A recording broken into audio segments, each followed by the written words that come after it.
This week, the main theory is multiple intelligence theory. And I want you to talk about, of the 8, which ones were most important to make cordage? Which ones were used or most important to complete this task?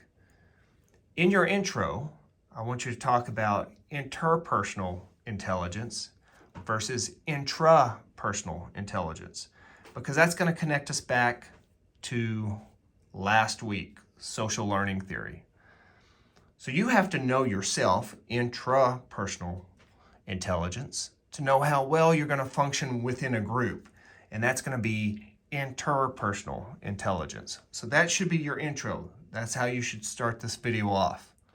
So after you've completed the intro, then talk about which intelligence was most important to making the reverse wrap, and then show the process. So right now I'm twisting this up, and as I'm using or making the reverse wrap, I would talk about how visual and kinesthetic learning was really important, because I need to be able to think spatially when I do this, because right now I'm turning these individual strands clockwise, but when I turn them around each other, it's going to go counterclockwise. Or you could say I'm turning these away from my body, these individual strands, but when I turn them together, I turn them towards my body.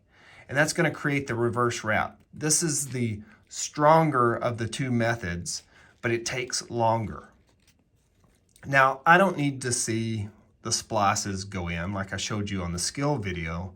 I just need to see the process, right? So I just want to see the process and then hear about what of those 8 intelligences are most important to completing this task. And I would say bodily, kinesthetic, and visual are going to be the most important. If you were trying to teach somebody this skill, obviously them just seeing this alone, they might be able to replicate it, but it would be way more beneficial if you were describing the process if you had to teach it to somebody else. So they would understand exactly what's going on. Yes, somebody could replicate it through modeling alone, but it would be way better to combine that visual and kinesthetic process with some sort of auditory description. Now, some people like to read and write, but for most of us, that combination between visual and kinesthetic combined with the auditory description would be enough to complete this task. And so that's what I want you to talk about in the video. So we'll show reverse wrap first, and then we'll go into braiding. In the next video, show braiding. And again, you don't have to be real thorough explaining the skill. I want to see the skill being done, so you could start halfway into the process, go ahead and get the braid initially started, and then talk about the intelligences that were important. So just like in reverse wrap, we are using visual and kinesthetic. An auditory description would be great. And intrapersonal versus interpersonal would also be useful. Just knowing, okay, if I'm a kinesthetic learner, I should probably be doing this skill for my group. It helps you understand your role in the group. So you can explain some of those intelligences that you thought were important to complete this task. The biggest ones being visual, kinesthetic, and intrapersonal and interpersonal, so we can make that connection between this class and the previous class period. But don't get bogged down in the skill when you're making these videos. You show the skill to describe the theory or the concept that we're covering that week.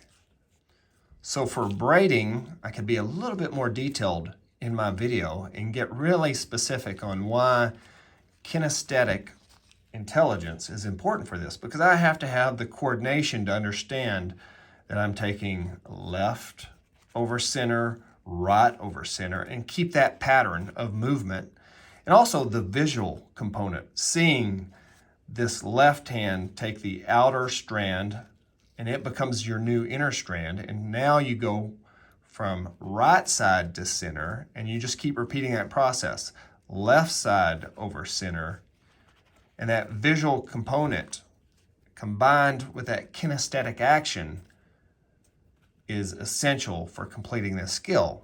But if you were going to teach this to somebody else, again, that auditory component is extremely important. At the end of the video, you should summarize the process. We did reverse wrap, which is the strongest, but it's going to take the longest. Then we have a 3-strand braid, which is quicker, but it's not going to be as strong, but we can make way more of it. So if it's a skill that doesn't require super strong cordage, then we could use braiding. So something like a hand drill, this would be sufficient for. But if we were going to need cordage for a bow drill, then we're going to have to use reverse wrap, because braiding is not going to be strong enough. Plus, it's going to be way too thick, and it's going to make it difficult for natural cordage to be used for a bow drill. We're connecting this to future methods of fire making. Also, naturalistic learners. So of those 8 intelligence, naturalistic is 1. So that would be somebody that's going to be a botanist, ethnobotanist, a hunter, somebody into agriculture, anything dealing with the natural world. That type of intelligence is also linked to the skill, because if we were making this cordage in the wild, yes, we could make it from our clothing, but we can also make it from natural sources. And one of the natural sources that we've already used in class is yucca fibers. So we can break out all these fibers from that cellulose material, and we can reverse wrap those into pretty good cordage, because this is super strong by itself, but when you reverse wrap it, it becomes extremely strong, and it's perfect as a natural cordage as long as it's reverse wrapped for a bow drill, which will be one of the skills that we get to. So that would be naturalistic intelligence. So just to summarize, visual is going to be extremely important. Bodily kinesthetic, that kinesthetic action to actually make the skill, that's hand in hand with the visual intelligence. Then interpersonal and intrapersonal. So interpersonal, working within the group. Intrapersonal, knowing ourselves, knowing what we're good at so that we can function within that group. Those are all going to be important to complete this video.